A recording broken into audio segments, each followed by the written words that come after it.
Exercise NCERT की 5.1 से start करते हैं। 5.1 का मैं फर्स्ट क्वेश्चन नहीं कर रहा, उसको हम थोड़ी देर रुक के करते हैं, ठीक है।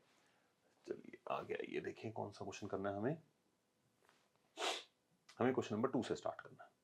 इसके कुछ क्वेश्चंस मैंने उस दिन किए थे, पता नहीं वीडियो बीच में इंटरप्ट हो गई थी, तो मैं सारा दोबारा नहीं लिखना चाहता, इसी को यूज कर लेते हैं for the timing. Right first 4 terms of the AP. तो इसका मतलब ये क्लियर है कि हमें एपी के बारे में डीलिंग करनी है। When the first term is A and the common difference is D are given as follows.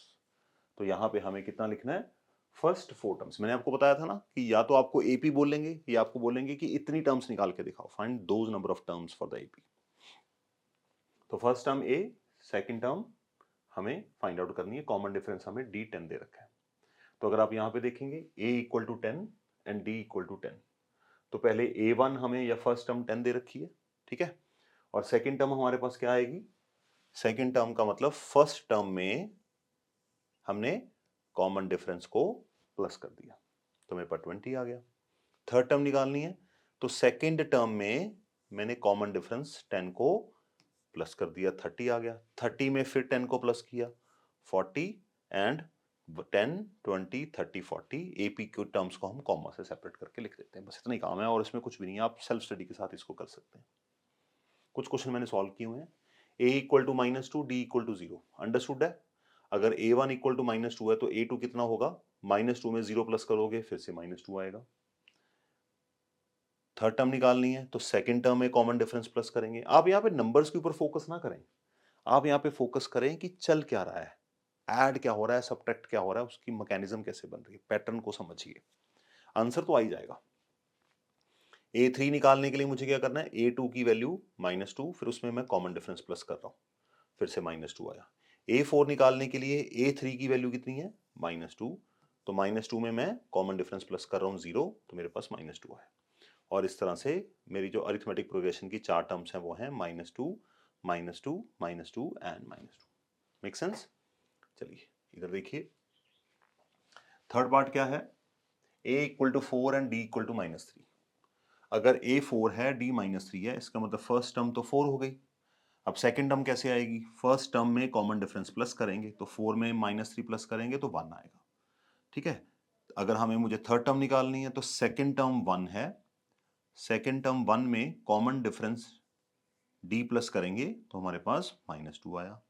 Fourth term हमें निकालनी है तो थर्ड टर्म कितनी है, थर्ड टर्म -2 है, -2 में हमने फिर से कॉमन डिफरेंस प्लस कर दिया तो -5 आया। तो इसका मतलब हमारी जो सीक्वेंस यहाँ पे बनती है वो है 4 से स्टार्ट हो रहा है, तो 4 1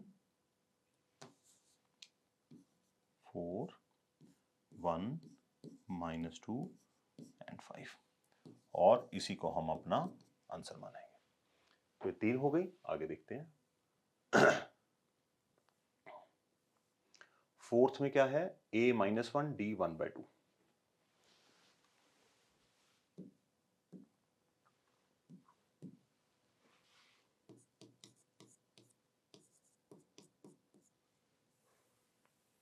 a -1 d 1/2 एंड d 1/2। तो इसका मतलब a1 मेरे पास हो गया -1 और मुझे निकालना है a2, तो इसका मतलब -1 प्लस हाफ, तो यहाँ पे आएगा -2 प्लस 1, तो ये आएगा -हाफ, ठीक है। फर्स्ट टर्म में हमने कॉमन डिफरेंस प्लस कर दिया। अगर मुझे a3 निकालना है तो सेकंड टर्म कितनी है बच्चों, -हाफ प्लस हाफ, 0 आ गया। अगर मुझे a4 निकालना है तो a4 कैसे आएगा, a3 प्लस हाफ, इसका मतलब, तो इसका मतलब हम लिख सकते हैं 4 टर्म्स आर -हाफ, उसके बाद 0 एंड 2, ठीक है। तो हमने फोर्थ क्वेश्चन की चारों terms of AP find out कर ली। शुरुआत मैं बहुत बेसिक से करता हूं जब मैं पढ़ाता हूं, और लेवल बहुत ऊपर लेके जाऊंगा।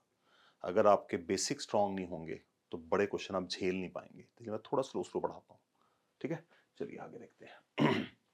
फिफ्थ क्वेश्चन देखते हैं, a 1.5 माइनस और d -0.5।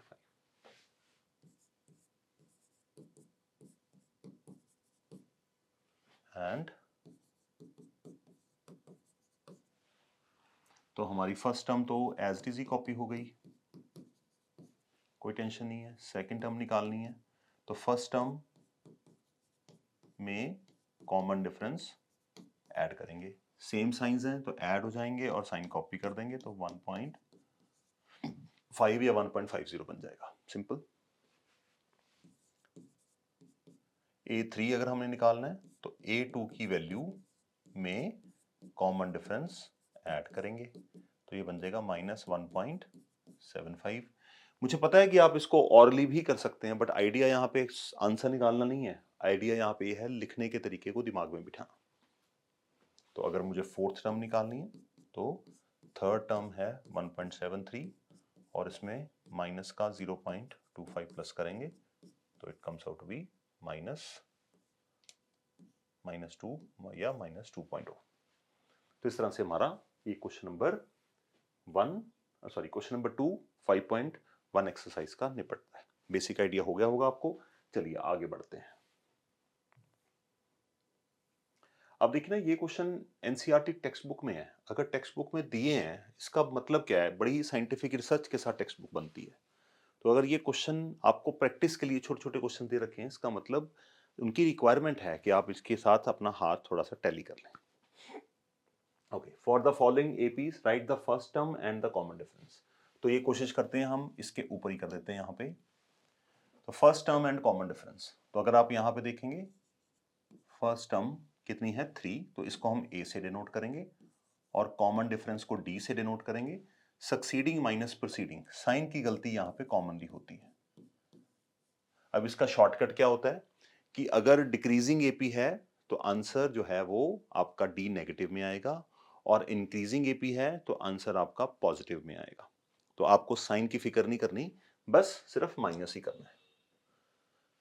अब यहां पे ए कितना आएगा बच्चों, ए है first term would be considered as 1/3, और कॉमन डिफरेंस कितना आएगा, इसका सेकंड में से फर्स्ट को माइनस कर दो, क्योंकि हमें एपी गिवन है, इसका मतलब कॉमन डिफरेंस हर जगह सेम होने वाला है, और you are already given AP, सिर्फ आपको निकाल कर दिखाना है, चेक करने नहीं बैठ जाना यहाँ पे।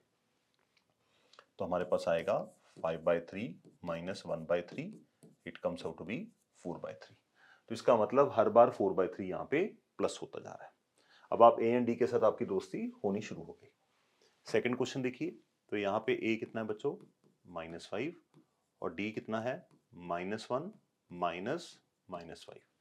जब ऐसे नेगेटिव वाले क्वेश्चंस आते हैं तो यहाँ पे कई बार थोड़ी सी प्रॉब्लम हो जाती है। कई स्टूडेंट यहाँ पे ये भी तो कहते हैं कि हाँ आप 7 - 3 भी तो कर सकते थे सर। हाँ बिल्कुल कर सकते थे, वो भी ऑप्शन आपके पास।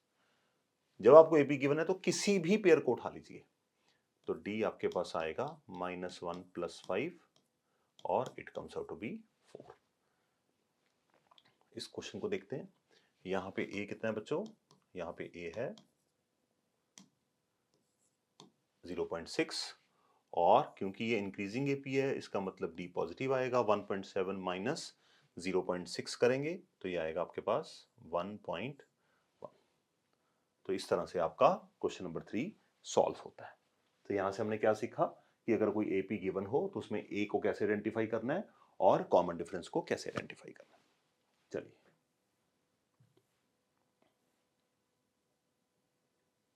अब ये क्वेश्चन थोड़ा सा लेंथी है, तो चेक करते हैं क्या करके। Which of the following are APs, if they form AP find the common difference and write 3 more terms. अब देखिए, क्योंकि अगर हमें सर्टेन पैटर्न ही नहीं पता चलेगा तो हम उसकी आगे वाली टर्म्स कैसे लिखेंगे। तो पहले हमें डिटरमाइन करना होगा कि गिवन सीक्वेंस एक एपी फॉर्म कर रही है या नहीं। देखते हैं कैसे होगी। तो यहाँ पे 2 4 8 16, तो 2 4 8 16 कॉमन सेंस से पता लग रहा है। कॉमन सेंस नहीं यूज करनी तो आप सब्ट्रैक्ट करके देखिए, कोई दिक्कत नहीं है।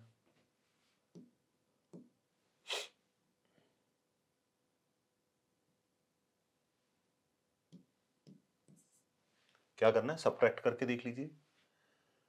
सिंपल फंडा एपी को चेक करने का, कॉमन सेंस तो है ही, वो तो हम यूज कर सकते हैं, देख के ही बता सकते हैं। बट जो मैकेनिकल तरीका है वो क्या है कि आप कॉमन डिफरेंसेस कम से कम 2 या 3 चेक करें। तो कॉमन डिफरेंस का मतलब यहां पे अगर हम देखें तो पहले क्वेश्चन में A2 - A1 4 माइनस 2, 2 आया, A3 माइनस A2, A3 का मतलब थर्ड टर्म में से सेकेंड टर्म, तो 8 माइनस 4 इक्वल्स टू 4। तो यहाँ पे हम लिख सकते हैं since A2 minus A1 is not equals to A3 minus A2, therefore it is not an AP। तो अगर ये AP ही नहीं है तो क्वेश्चन को आगे चलाने का कोई सेंस ही पैदा नहीं होती। इधर देखिए, तो A2 माइनस A1 5/2 माइनस 2, तो it comes out to be 1/2। A3 minus A2, तो 3 माइनस 5/2 6, तो ये आ गया मेरे पास 1/2। तो यहाँ पे आ गया। अब देखिए ये 7/2 है, इसको कॉमन सेंस से सोच के देखिए 3.5 है, तो यहाँ पे हर बार 0.5 प्लस हो रहा है, इसका मतलब 3 to 7/2 जाएंगे, तो A4 माइनस A3 सारे चेक करने पड़ेंगे आपको। तो 7/2 माइनस 3, तो 3 2 ज़र 6, हाँ आ गया। तो since A2 minus A1 equals to A3 minus A2 equals to A4 minus A3, therefore it is an AP। तो इसका मतलब ये एक AP बन गई। अब हमें और क्या चाहिए, फाइंड द कॉमन डिफरेंस। अब कॉमन डिफरेंस हर बार आप क्या कर रहे हैं, हाफ, तो इसका मतलब यहाँ पे आप कह सकते हैं D कितना आ गया, हाफ। ठीक, तो ये आंसर हो गया आपका। उसके बाद हमने पूछा गया फाइंड 3 मोर टर्म्स, तो हमने कहाँ तक निकाली हुई है, 7/2 तक निकाली हुई है, फोर्थ, तो इसका मतलब हम निकालेंगे A5, A6 एंड A7। तो 7/2 में हाफ प्लस करेंगे 4, फिर हाफ प्लस करेंगे 4 में 9/2, 9/2 का मतलब मैं 4.5 सोच रहा हूँ लॉजिकली। और अगर आप A7 को देखेंगे 9/2 में हाफ करेंगे तो आपके पास आ जाएगा 5। तो इसका मतलब the 3 more terms are 4, 9/2 and 5। तो इस तरह से इस क्वेश्चन को देखा जाएगा। अगर आपके पास, देखिए क्वेश्चन ऑरली किए जा सकते हैं, बट एग्जाम में अगर आप ऑरली थोड़ी करेंगे, आपके पास राइटिंग फॉर्मेट तो कोई होना चाहिए, तो इसके लिए हमें इसकी जरूरत पड़ेगी। चलिए आगे देखते हैं question number 10, question number 3 sorry. तो यहाँ पे हमें चेक करना है पहले कि AP है कि नहीं, तो फिर से वही A2 minus A1 minus 3.2 plus, या इसको आप ऐसे लिखेंगे माइनस ऑफ माइनस 1.2। ठीक है, तो इसको माइनस 3.2 प्लस 1.2 करेंगे तो आपके पास रिजल्ट आएगा -2। तो ये इतना बड़ा स्टेप यहाँ पे आप स्किप कर सकते हैं। अगर आप नेगेटिव किसी नंबर में से नेगेटिव को माइनस कर रहे हैं तो लॉजिकली आपको प्लस करना है। किसी नंबर में से अगर आप नेगेटिव को माइनस कर रहे हैं तो आप ऐसे लिख लिख के मत दिखाइए, आप सीधा ही उसको प्लस कर दीजिए, उसको ठीक माना जाएगा। ठीक है जी, तो आगे करते हैं। A3 माइनस A2 माइनस 5.2, इसमें से मुझे नेगेटिव को माइनस करना है, तो इसका मतलब यहाँ पे, तो इसका रिजल्ट भी कितना आया बच्चों, -2। और आगे A4 माइनस A3, तो फोर्थ टर्म है मेरे पास -7.2। अब माइनस का माइनस कर सब्ट्रैक्ट करना है हमें -5.2 को, तो हम यहाँ पे +5.2 लिख सकते हैं। तो इसका रिजल्ट कितना आया, -2। तो अब हमारे पास आ गया जी, since A2 minus A1, A3 minus A2, A4 minus A3 सारे ही इक्वल हैं, तो therefore it is an AP। या आप ये कह सकते हैं the given sequence is an AP और इट फॉर्म्स एन AP, कोई भी लैंग्वेज यूज कर सकते हैं। तो इसका मतलब यहाँ पे A कितना है, -1/2 -1.2, और कॉमन डिफरेंस कितना है, -2। क्योंकि हमारे पास 4 टर्म्स हैं, हमें 5वीं टर्म निकालनी है। 5वीं टर्म कैसे आएगी, फोर्थ टर्म में हम क्या करेंगे, D को ऐड करेंगे, तो -9.2, तो A6 -9.2 में हम D को ऐड करेंगे, तो -2 को ऐड करने का मतलब -2 ही करना है। ठीक है, तो -11.2, A7 लेंगे तो -11.2 -2 तो -13.2। तो ये 3 टर्म्स आपकी हो गई आंसर। तो इस तरह से आप इन क्वेश्चंस को अटेम्प्ट कर सकते हैं। इस क्वेश्चन को चाहे तो खुद ट्राई कर सकते हैं, नहीं तो मैं तो सॉल्व कर ही रहा हूं यहाँ पे। अब हमें भी यहाँ पे चेक करना है कि AP है कि नहीं। A2 माइनस A1, -10 को माइनस करना है तो इसका मतलब आप प्लस कर लीजिए। आपके पास 4, A3 माइनस A2, A3 है -2 और A2 है -6, तो यहाँ पे डालेंगे +6, 4 एंड A4 माइनस A3, तो यहाँ पे आप करेंगे 2 में से -2, तो ये +2, -2 को माइनस करना है, इसका मतलब आप +2 करेंगे तो 4 आए। तो हर जगह सेम है, तो मैं थोड़ा सा अब राइटिंग स्किप कर रहा हूँ। इट इज एन AP, जहाँ पे A कितना है माइनस का 10 और D कितना है आपके पास 4, तो आपको नेक्स्ट टर्म चाहिए 4 प्लस करना है ना, तो नेक्स्ट टर्म 2 में 4 प्लस करेंगे कितना आएगा 6, तो यहाँ पे आप लिख दीजिए नेक्स्ट 3 टर्म्स। फॉर्मली मैंने आपको लिखने का मेथड बता दिया, अब मैं इनको डायरेक्ट ही करने की कोशिश करता हूँ, ठीक है, टाइम बचाते हैं थोड़ा सा। तो 2 में 4 प्लस किया 6 में 4 प्लस किया 10 में 4 प्लस किया 14, और यही हमारा इसका आंसर बन गया। तो ये भी हमारा हो गया सॉल्व। 5th और 6th, हाँ 5th को देख लेते हैं, 6th को भी देख लेते हैं। जहां पे आप देख के ही बता सकते हैं कि नहीं है तो वहां पे आप उसको कैंसिल कर दीजिएगा। ओके, यहां पे देखिए क्या हुआ है, पहले 3 था, 3 में क्या जुड़ा है, यहाँ पे +2 ऐड हुआ है, 3 में एक √2 ऐड हुआ है, फिर एक और √2 ऐड हो गया, 2√2 बन गया, फिर एक और √2 ऐड हुआ, 3√2 बन गया। इसका मतलब हर बार यहाँ पे √2 प्लस होता जा रहा है। कॉमन सेंस से हम देखना सीखेंगे, बट राइटिंग का मेथड भी तो इंपॉर्टेंट है, तो वो हमें आना चाहिए। तो यहाँ पे A2 माइनस A1, तो ये आ गई सेकेंड टर्म में से 3 को माइनस करेंगे, 3 कैंसिल आउट हो जाएंगे, √2, A3 माइनस A2, तो 3 प्लस 2√2 माइनस के बाद जब भी आपने बाइनोमियल नोट करना है, या तो आप अपनी हैबिट बनाइए कि आपने बाइनोमियल्स को माइनस के बाद ब्रैकेट में लिखना है, फिर आपको उनके साइंस बदलने हैं। पहली बात, जैसे मैं यहां पे लिख रहा हूं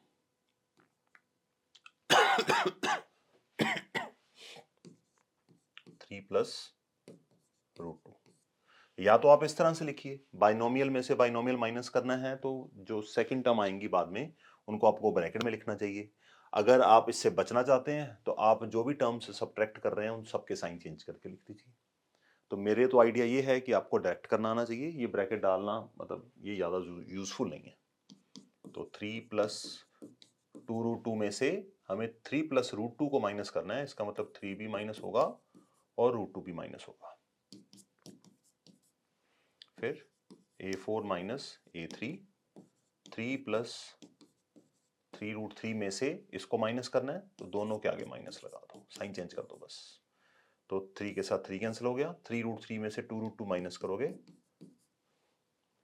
तो A2 minus A1, A3 minus A2, A4 minus A3 equals to √2, therefore it is an AP, जहां पे A कितना है 3 और D कितना है, हर बार √2 प्लस होता जा रहा है।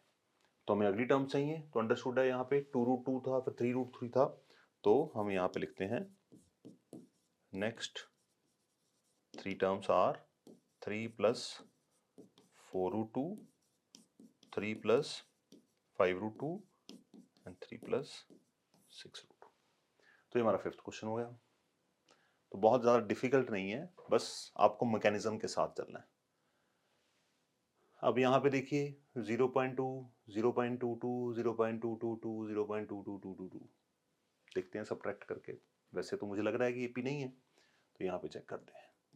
A2 माइनस A1 0.22 माइनस 0.2, ठीक है, तो यहाँ पे आपके पास आंसर आएगा 0.20। A3 माइनस A2 करेंगे तो यहाँ पे आपके पास है A3 ये रहा 0 माइनस 0.22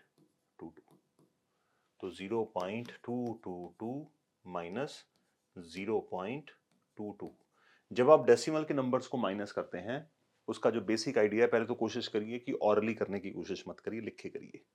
छोटी सी गलती की वजह से आप बहुत बड़े क्वेश्चन को रिस्क में डाल सकते हैं।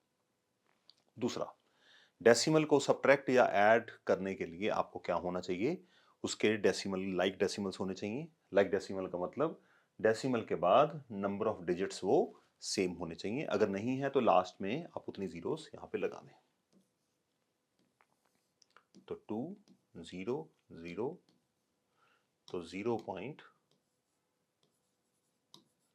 आ गया। तो यहां से बस इतना काम हो गया, तो हमें आगे करने की जरूरत ही नहीं है। कहीं पे भी हमें नॉट इक्वल टू मिल जाए इसका मतलब खेल खत्म। A1 is not equal to A3 minus A2, therefore it is not an AP। इसका मतलब ये अरिथमेटिक प्रोग्रेशन नहीं होगी। आगे देखिए 7th क्वेश्चन देखते हैं। 7th क्वेश्चन में भी हमें ये चेक करना है कि AP है या नहीं। अगर AP है तो उसकी नेक्स्ट 3 टर्म्स बताइए। तो A2 minus A1 minus 4 minus 0 minus 4 A3 minus A2 minus 8 plus 4, क्योंकि नेगेटिव को माइनस करने का मतलब प्लस ही करना होता है। तो minus 4 A4 minus A3 minus 12 minus minus 8, तो therefore it is an AP। ये AP है तो उसकी हमें नेक्स्ट 3 टर्म्स लिखनी है। नेक्स्ट 3 टर्म्स कॉमन सेंस से पता लग रही है। हर बार 4 बढ़ता जा रहा है, साइन माइनस का है, ठीक है, मतलब लॉजिकली 4 घटता जा रहा है, आप ऐसे कह सकते हैं।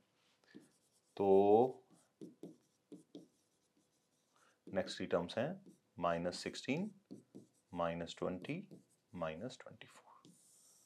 तो यहाँ पे A एंड D भी लिखना था हमें, तो यहाँ पे लिख देते हैं A इक्वल टू 0 और D कितना है माइनस 4। जो क्वेश्चन की रिक्वायरमेंट है वो हमें यहाँ पे पूरी करनी होगी, ठीक है। अब यहाँ पे फर्स्ट टर्म, ये तो AP है ही हर बार, तो यहाँ पे क्या है, इट इज एन AP। हर बार क्या प्लस हो रहा है बच्चों यहाँ पे, every time 0 is being added, ठीक है, 0 प्लस हो रहा है, तो इट इज एन AP। तो ये हमारे पास आ गया where A equal to half and D equal to 0। तो इसका मतलब हमें नेक्स्ट 3 टर्म्स लिखनी थी। Next 3 terms are minus half and minus half. तो नेक्स्ट 3 टर्म्स आ गई। How simple it is. तो देखिए यहाँ पे आपके साथ हो क्या रहा है, यहाँ पे अगर आप नोटिस करेंगे आपको सिर्फ और सिर्फ चेक करने के लिए नहीं दिखाया जा रहा, आपको हर बार पैटर्न चेंज करके दिया जा रहा है। आप क्वेश्चंस को देखिए, बीच में आपके फ्रैक्शंस आ रहे हैं, बीच में डिक्रीजिंग आ रहे हैं, बीच में इंक्रीजिंग आ रहे हैं, बीच में इररेशनल आ रहा है, बीच में फिर से मतलब आपके पास कोई इस तरह के नंबर्स आ रहे हैं। तो एवरी टाइम पैटर्न चेंज हो रहा है, तो थोड़ा सा फोकस करिए, पैटर्न को आइडेंटिफाई करिए कि चेंज क्या आ रहा है, पहले से हम नया क्या सीख रहे हैं। ओके, चलिए आगे देखते हैं। अब यहां से तो मैं आपको देख के ही करा देता हूं, इसको ज्यादा मेहनत करने की जरूरत नहीं है। यहाँ पे क्या हो रहा है जी, 1 में 2 प्लस हो रहा है, यहाँ पे 6 प्लस हो रहा है, नॉट एन AP। बट ये है क्या, ये क्यूब की सीक्वेंस है। नोटिस करिए 1 क्यूब मतलब ये है 3, स्क्वायर की सीक्वेंस है, यहाँ पे 3 का स्क्वायर, फिर 3 की पावर 1, 3 की पावर 2 और 3 की पावर 3। इसका मतलब यहाँ पे 3 की पावर n का कॉन्सेप्ट चल रहा है, where n is a non negative integer. इसका मतलब n यहाँ पे 0 हो सकता है। अगर आप 3 की वैल्यू 0 डालेंगे तो 1 आएगा, 3 की वैल्यू n की वैल्यू 1 डालेंगे तो 3 आएगा, n की वैल्यू 2 डालेंगे 9 एंड सो ऑन। तो इस तरह की सीक्वेंसेस आपके चैप्टर का पार्ट नहीं है, बट मैंने सिर्फ आपके साथ शेयर किया है कि how we can see that. तो 9th AP नहीं है। 10th को देखेंगे, A में फिर प्लस हुआ, A में फिर प्लस हुआ तो 3A, 3A में फिर प्लस हुआ तो 4A। तो इसका मतलब यहाँ पे D कितना आ गया जी, A, और 4a के बाद अगली टर्म कौन सी होगी? 5a, 6a एंड 7a, ये तीनों टर्म्स बन गए। ठीक है, अब फटाफट इसको जरा वाइंड अप करते हैं। अगला क्वेश्चन देखिए, यहां पे हर बार a मल्टीप्लाई हो रहा है जी, क्योंकि a स्क्वायर माइनस a कुछ भी नहीं हो सकता, a स्क्वायर माइनस a कुछ भी नहीं हो सकता, तो यहाँ पे कॉमन सेंस से पता लग रहा है कि हर बार कोई नंबर मल्टीप्लाई हो रहा है। बट इसका मतलब ये नहीं है कि अगर कोई नंबर मल्टीप्लाई हो रहा है तो वो AP नहीं हो सकती। यहाँ पे देखिए, यहाँ पे देखिए क्या हो रहा है, -4 2 मल्टीप्लाई हो रहा है, तो यहाँ पे माइनस इसके 2 मल्टीप्लाई करेंगे, 4 से 2 मल्टीप्लाई किया है। ठीक है, तो हमने 2 मल्टीप्लाई करने के बाद मुझे -8 मिला है। यहाँ पे -4 को 3 से मल्टीप्लाई किया है तो मुझे -12 मिला है। तो इसका हर बार मतलब नहीं होता, बट जनरली देखा जाता है कि जब कोई फिक्स नंबर मल्टीप्लाई हो रहा है तो उसको हम क्या बोलते हैं, उसको हम AP नहीं बोलते, उसको हम GP बोलते हैं। तो इसका मतलब ये एक AP नहीं है। आगे आइए, √2, √8, √18, ये 12th क्वेश्चन देखिए। इस क्वेश्चन को थोड़ा सा समझने की कोशिश करिए। ये है √2।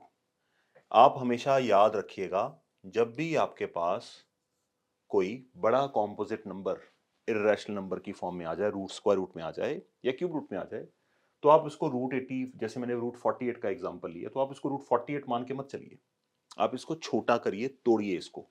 तोड़ने का मतलब, इसको देखिए कि इसके अंदर कौन से नंबर पेयर में आ सकते हैं। जैसे 16 3 ज़र होता है, तो 16 का स्क्वायर रूट 4 है, तो √48 को हम इस तरीके से अगर लिखेंगे तो बहुत अच्छी तरीके से समझ पाएंगे। तो इस तरह से √8 को देखेंगे तो √8 बेसिकली क्या होगा, 2√2। अगर बाई चांस आपको नहीं आता करना तो मैं आपको बता देता हूँ क्या करना होता है। √8 को लिखिए और उसकी प्राइम फैक्टराइज करिए। प्राइम फैक्टराइजेशन करने के बाद यहाँ पे कोई फैक्टर पेयर में आ गया, उसमें से एक बाहर आ जाएगा 2, और ये बन जाएगा, ये √2 जो है अलोन है, पेयर नहीं बन रहा तो अंदर ही रहेगा। तो 8 कुड बी रिटन एज 2√2। ठीक है, तो ये 2√2 है। उसके बाद 18 को अगर आप देखेंगे तो 18 होता है 9 2 ज़र, तो 9 का स्क्वायर रूट 3 होता है, तो 3 बाहर आ जाएगा। इसका मतलब ये है 3√2, और उसके बाद अगला है 4√2 एंड सो ऑन। ठीक है, तो हर बार यहाँ पे अगर आप नोटिस करेंगे, इससे यहाँ जाने में √2 प्लस हो रहा है, इससे यहाँ जाने में भी √2 प्लस हो रहा है, इससे यहाँ जाने में भी √2 प्लस हो रहा है। इसका मतलब हम ये कह सकते हैं इट इज एन AP, जहाँ पे A है √2 और D भी हमारे पास है √2, एंड नेक्स्ट 3 टर्म्स हमें लिखनी है। नेक्स्ट 3 टर्म्स बनेंगी 4√2 है तो हम लिखेंगे 5√2, 6√2 एंड 7। ठीक है, तो इस तरह से इस क्वेश्चन को किया जा सकता है। बट अगर आप इसको एज इट इज देखेंगे तो एज इट इज आपके पल्ले कुछ नहीं पड़ने वाला, आपको कोई रिजल्ट नहीं मिल पाएगा। चलिए आगे देखते हैं। √3, √6, √6 में से √9, तो इर्रेशनल नंबर्स को जब भी हम माइनस करेंगे, √6 में से माइनस किया √3, तो हमारे पास √6 माइनस √3 ही रहेगा, कुछ और नहीं आ पाएगा। Are you understanding? Irrational number आपने किए होंगे, तो जब भी आपके पास √6 माइनस √3 है तो इसका कोई हल नहीं है, ये एज इट इज रहेगा। √9 माइनस √6 है, इसका भी कोई हल नहीं है। तो आप देखिए, बताइए क्या ये दोनों इक्वल हैं? बिल्कुल भी इक्वल नहीं है। इसका मतलब ये AP फॉर्म नहीं हो रही। ये AP फॉर्म हो रही है, ये क्वेश्चन हमने ऑलरेडी यहाँ पे कर लिया। अब आप देखिए 14th में क्या है, 1 स्क्वायर, 3 स्क्वायर, 5 स्क्वायर, 7 स्क्वायर, तो करके देखते हैं। 1 9 25 49 एंड सो ऑन। तो यहाँ पे अब बार देखेंगे तो हर बार क्या प्लस हो रहा है जी, 8। यहाँ पे देखेंगे हर बार क्या प्लस हो रहा है, 16। तो पहले दो में ही इक्वल नहीं आ रहा, तो इसका मतलब ये 14th भी हमारी अरिथमेटिक प्रोग्रेशन नहीं बनेगी। और लास्ट पार्ट है इसका 15th, तो ये है 1 25 49 73 एंड सो ऑन। अब देखते हैं, तो अगर इन दोनों को माइनस करेंगे तो आएगा मेरे पास 24, 25 माइनस 1 24। इन दोनों को माइनस करेंगे 24, 13 माइनस 9 4, इन दोनों को माइनस करेंगे तो 24। तो हर जगह क्या आ रहा है बच्चों, आप ध्यान से देखिए, यहाँ पे ये क्वेश्चन और ये क्वेश्चन देखने में एक जैसे लग रहे हैं, बट कहानी बदल गई। 1 square 5 square 7 square, 1 square 5 square 7 square मिलता जुलता क्वेश्चन है। तो 24 प्लस 4 है, इसका मतलब हम कह सकते हैं इट इज एन, ये एक एपी है जिसमें ए है 1 और ए है 1 और डी है आपका कितना 24। तो इसका मतलब जो नेक्स्ट 3 टर्म्स हैं वो आप निकाल सकते हैं, हर बार 24 प्लस कर दीजिए।